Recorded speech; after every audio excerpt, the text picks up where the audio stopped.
What fool thing is Johnny doing now? Well, he's writing yet another Lee Hacklin mystery, and this one is called The Quarterback of Notre Dame. Here we go, Chapter 1, Queens, New York City, 1975.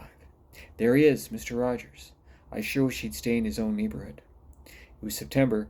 The kids were back in school. The ones who had a chance in life felt like parolees returning to prison, and my client was Louis Duff, the proprietor of Lou's Booze, my local liquor store in Queens. It was 3:15 p.m.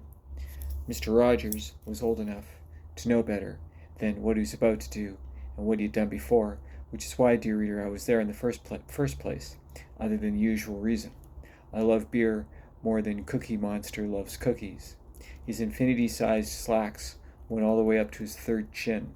He wore a black beanie, Secret Service-style sunglasses, and he had a red scarf around his mouth, a la The Shadow. Two teenage boys wearing knapsacks ambled towards the place.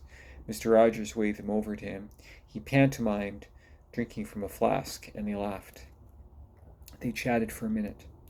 The boys looked bright and excited. One of them fished out his wallet and handed Mr. Rogers some of his hypothetically hard-earned paper route wages. Mr. Rogers shambled into Lou's, pulled out a bottle of blue-collar wine from the cooler, and shuffled towards the counter. "What's shaking, Lou?" Lou ignored him, took the money, handed Mr. Rogers his change, and slid the bottle into a brown paper bag.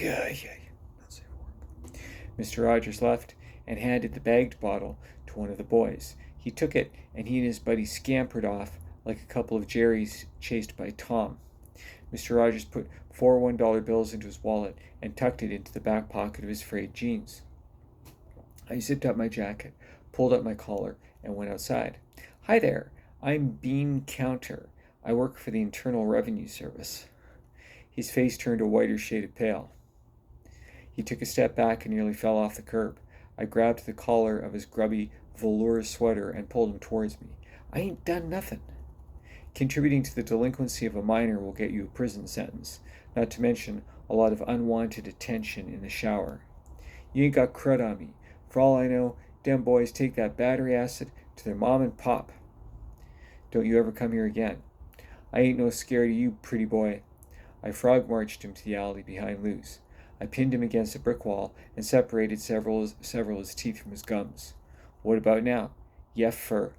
According to Isaac Asimov, violence is the last refuge of the incompetent. You're not wrong, Isaac, but for some guys, that's the only thing they do understand. Thanks for watching. Happy Saturday. And don't forget, God loves you. Cheers.